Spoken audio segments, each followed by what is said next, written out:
시청자 여러분 안녕하십니까? 한 주간의 북한 관련 소식과 함께 주요 이슈를 분석해드리는 통일로 가는 길입니다. 북한이 정권 수립일인 9일 최대 위력의 5차 핵실험을 실시했습니다. 국제사회의 거듭된 경고와 사상 최강의 대북 제재에도 잇따라 탄도미사일을 발사하던 북한이 또다시 초강경 도발을 한 것으로 국제사회에 더 가혹한 제재가 뒤따를 것으로 예상됩니다. 국방부는 9일 북한이 핵실험을 한 것으로 판단하고 있다고 밝혔습니다. 핵실험 물질이나 성공 여부에 대해선 추가로 분석이 진행 중이라고 말했습니다. 북한의 핵실험은 지난 1월 6일 4차 핵실험 이후 8개월여 만입니다. 이번 핵실험은 5.0 규모로 파악되며 위력은 10킬로톤 정도로 추정된다면서 현재까지 핵실험 중 가장 큰 규모라고 설명했습니다. 지난 1월 4차 핵실험 당시의 위력은 6킬로톤이었습니다. 핵실험 장소는 한경북도 길쭉은 풍계리 인근으로 지난 1월 4차 핵실험이 진행됐던 곳과 동일한 지역으로 파악되고 있습니다. 한미 군 당국은 그간 북한이 정치적 결심만 있으면 언제든 핵실험을 단행할 수 있다고 보고 동향을 주시해왔습니다. 김정은 북한 노동당 위원장은 지난 3월 빠른 시일 내에 핵탄두 폭발 시험과 여러 종류의 핵탄두 장착이 가능한 탄도로켓 시험 발사를 단행하라고 지시한 바 있습니다. 이후 북한은 탄도미사일 발사 시험은 거듭했지만 핵탄두 폭발 시험은 진행하지 않아 소형화된 핵탄두를 터뜨리는 방식으로 5차 핵실험을 감행할 가능성이 제기되어 왔습니다. 국방부 당국자는 핵실험 징후를 사전에 포착했느냐는 질문에는 북이 언제든 핵실험을 할 수 있다는 가능성을 염두에 두고 지속해서 추적, 감시해왔다면서도 징후에 대해 예의주시해왔지만 마지막 순간 파악은 쉽지 않은 부분이라고 말했습니다. 당국자는 수소탄 실험 여부 등에 대해서는 추가 분석이 필요하다면서 제논이나 크립톤 등 핵물질 포집 활동 등이 있을 것으로 예상하고 있다고 말했습니다. 군은 오전 9시 50분께 국방부 및 합참 초기 대응반을 소집하고 한민구 국방부 장관은 지휘통제실에서 위기관리위원회를 주재하며 대응 방안을 논의한 것으로 알려졌습니다. 통일로 가는 길, 지한샘입니다. 박근혜 대통령과 오바마 대통령은 라오스에서 정상회담을 갖고 북한의 잇따른 도발 행위에 대한 대응 방안을 논의했습니다. 두 정상은 북한 정권의 연이은 도발에 대해 강력한 경고 메시지를 보내면서 한미 양국이 사드를 포함한 강력한 대북 억제력을 유지해 나가기로 했다고 강조했습니다. 아세안 정상회의 참석차 라오스를 방문 중인 오바마 대통령과 박근혜 대통령이 6일 비엔티안에서 정상회담을 가졌습니다. 두 정상은 회담 뒤 발표한 공동 기자회견 발표문에서 북한 정권의 도발은 압박과 고립, 자멸을 초래할 것이라며 강력히 경고했습니다. 오바마 대통령은 사드는 순수한 방어체계로 북한의 위협을 억제하고 방어하기 위한 것이라고 말했습니다. 오바마 대통령은 그러면서 확장 억제 등 한국에 대한 방어와 안보에 대한 미국의 결의는 확고하다고 강조했습니다. 벤 로즈 백악관 국가안보회의 부보좌관은 회담 뒤 라오스에서 가진 언론 브리핑에서 두 정상이 사드 배치에 확고한 입장을 명확히 했다고 강조했습니다. 오바마 대통령은 이미 시진핑 중국 국가주석과의 회담에서도 사드 배치가 중국이 아닌 북한의 위협에 대한 대응으로 중국이 우려할 필요가 없다는 입장을 거듭 밝혔다는 겁니다. 오바마 대통령은 또 이날 정상회담에서 중국이 G20 정상회의를 주최한 시점에도 북한이 미사일을 발사했다며 자신과 박근혜 대통령은 이러한 북한의 지속적인 미사일 발사를 규탄하는데 의견이 일치해 있다고 말했습니다. 이어 북한은 도발이 국제사회의 압박과 고립만을 더욱 심화시킬 것을 알 필요가 있다고 말했습니다. 오바마 대통령은 또 미국과 한국은 북한에 대한 어떤 공격적 접근에도 관심이 없다면서 북한이 국제 의무 준수와 비핵화 의지를 보인다면 북한과의 대화는 열려있다고 말했습니다. 박근혜 대통령은 북한 정권의 자멸까지 언급하며 북한의 도발에 매우 강력한 경고를 보냈습니다. 박 대통령은 북한이 지난 5일 또다시 노동미사일을 발사한 사실을 지적하면서 이와 같이 무모한 도발을 지속하는 것은 자멸을 초래하는 길임을 강력히 경고한다고 밝혔습니다. 그러면서 한미 양국은 북한의 어떤 도발에도 모든 수단을 다해 강력히 대응해 나갈 것임을 분명히 밝힌다고 강조했습니다. 유엔 안보리의 대북 결의 이행과 관련해서는 제재 이행에 있어 구멍을 더욱 촘촘히 메우기 위한 노력을 한층 더 강화해 나가기로 했다고 말했습니다. 또 북핵 문제 해결 과정에서 중국의 역할이 중요하다는 점을 감안해 두 나라가 다양한 채널을 통해 중국 측과 계속 소통해 나가기로 했다고 밝혔습니다. 박근혜 대통령은 특히 북한의 심각한 인권 문제를 언급하며 북한 주민의 인권 개선은 통일을 향한 중요한 디딤돌이 될 것이며 통일은 북한 주민도 동등하게 대우받는 기회를 제공할 것이라고 말했습니다. 이어 지난 4일 발효된 한국의 북한 인권법을 토대로 미국 등 국제사회와 북한 주민의 인권 개선을 위해 협력을 더욱 강화해 나가겠다고 밝혔습니다. 오바마 대통령은 이번이 자신의 마지막 아시아 방문임을 언급하며 박 대통령이 국제무대에서 보여준 지도력에 사의를 표한다고 말했습니다. 한편 벤 로즈 부보좌관은 이날 브리핑에서 한국 내 사드 배치에 대해서는 재검토의 여지가 없다고 말했습니다.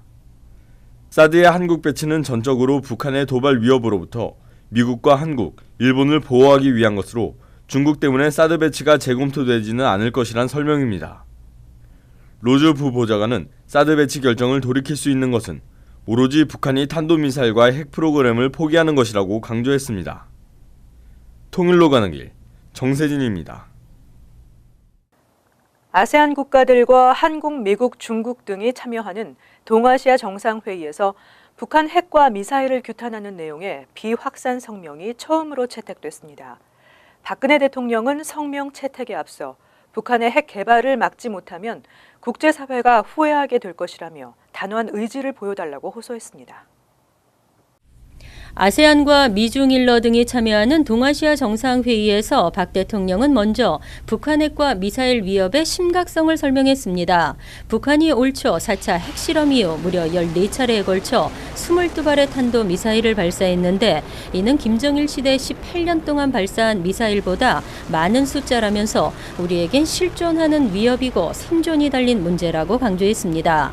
이어 지금 북한의 의지를 꺾지 못한다면 국제사회 전체가 후회하는 날이 오게 될 것이라고 경고했습니다.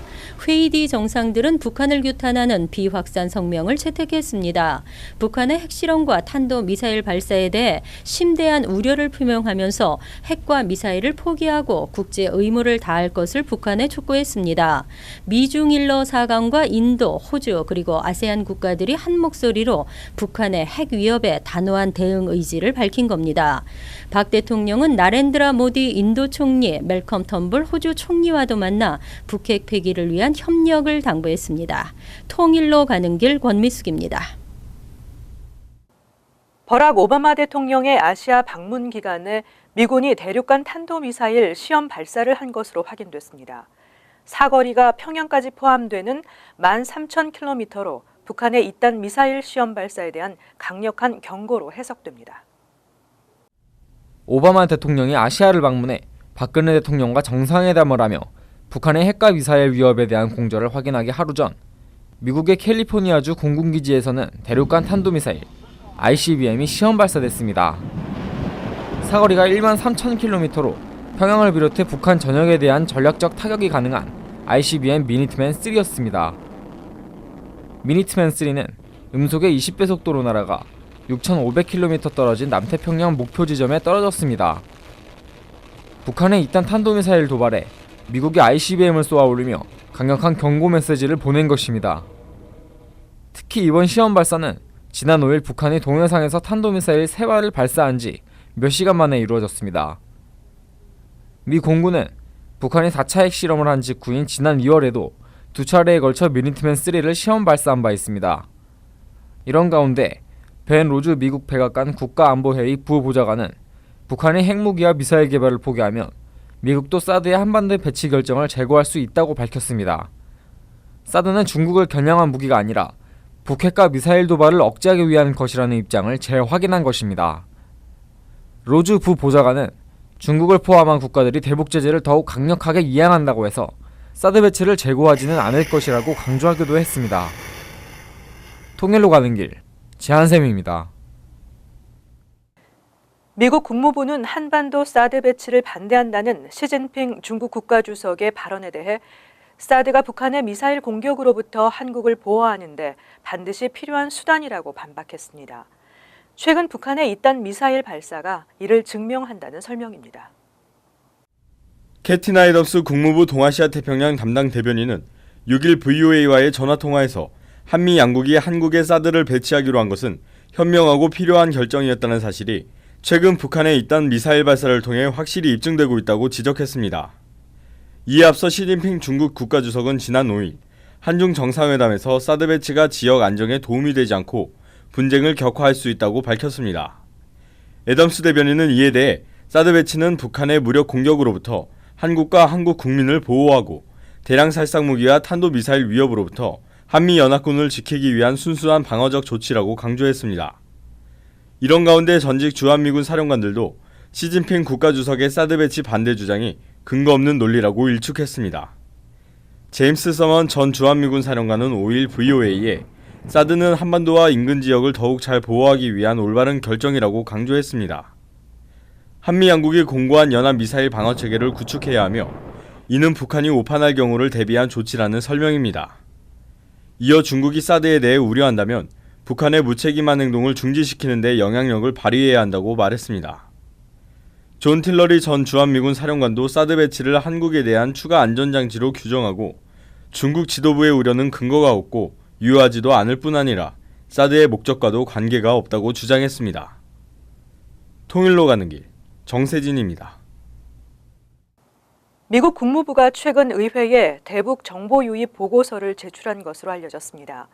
외부 정보 유입을 철저히 통제해온 북한 사회 내부로 바깥 세상의 소식을 집어넣기 위한 조치가 담긴 보고서로 미국발 북한 체제 흔들기가 본격화될 전망입니다.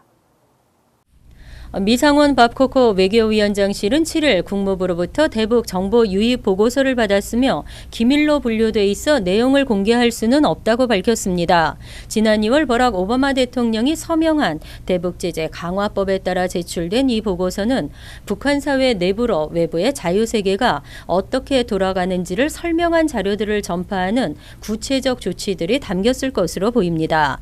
대북 라디오 방송이나 전단 살포 같은 기존 방식은 물론 디지털 시대에 맞는 새로운 정보 유입 조치도 포함됐을 것이란 관측입니다.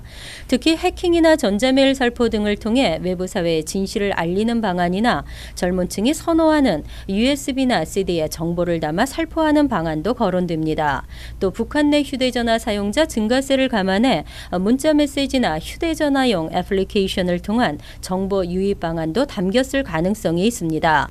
이번 보고서는 오바마 행정부가 북한의 변화를 이끌어내기 위해 이란식 압박을 더욱 강화하는 가운데 나왔습니다. 미국은 이란이 강력한 제재와 이에 따른 경제난으로 내부 불만이 확산되자 결국 핵협상 테이블에 나왔듯 북한에 대해서도 같은 방식으로 제재를 가해 내부 불만을 키우겠다는 전략입니다. 통일로 가는 길 권미숙입니다. 우크라이나 정부가 구소련 시절 북한과 맺었던 무비자 협정을 최근 파기한 것으로 확인됐습니다. 이에 따라 우크라이나를 방문하는 북한인은 앞으로 미리 비자를 받아야 하는데요. 국제사회에서의 외교적 고립이 갈수록 심화되고 있는 북한의 현실을 상징적으로 보여주는 또 하나의 사례라고 볼 수 있을 것 같습니다. 우크라이나 정부가 과거 구소련 시절 체결했던 북한과의 상호 비자 면제 등의 내용을 담은 민간 분야 교류 협정을 최근 파기한 것으로 확인되었습니다. 최근 중앙아시아 유일의 북한 공간인 우즈베키스탄 주재 북한 대사관이 폐쇄된 데 이어 북한의 외교적 고립이 갈수록 심화되고 있다는 징후라고 할 수 있을 것 같습니다. 외교 소식통은 이날 우크라이나는 지난 27일 볼로디미르 그로이스만 총리 주재 국무회의에 상정된 북한과 민간 분야 교류 협정 폐기안을 만장일치로 통과시켰다며 이 사실을 이달 중순 북한에 공식 통보한 것으로 안다고 말했습니다. 이에 따라 10월 10일부터 우크라이나에 입국하는 북측 인사들은 비자를 받아야 하며 현재 우크라이나에 체류 중인 북측 인사들도 비자를 새로 받아야 합니다. 소식통은 이번에 파기된 협정은 비자 면제뿐 아니라 민간 분야 교류 전반에 관한 것이라며 북한과 우크라이나의 관계는 매우 서먹해진 상태라고 말했습니다. 작년 북한의 대외 무역 규모 면에서 우크라이나는 중국, 러시아, 인도, 태국에 이어 5위의 교역국이었습니다. 우크라이나 측은 북한과의 협정 파기의 이유로 북한이 우크라이나의 영토 주권을 지지하지 않고 있다는 점을 들고 있습니다. 2014년 우크라이나 영토였던 크림반도를 러시아가 합병한 사건과 관련 북한이 러시아 편을 든 것을 문제 삼은 것입니다. 그러나 외교가에서는 올해 초 북한의 4차 핵실험과 연이은 미사일 도발로 국제사회의 대북 여론이 매우 나빠진 상황에서 이번 조치가 이뤄진 점에 주목하고 있습니다.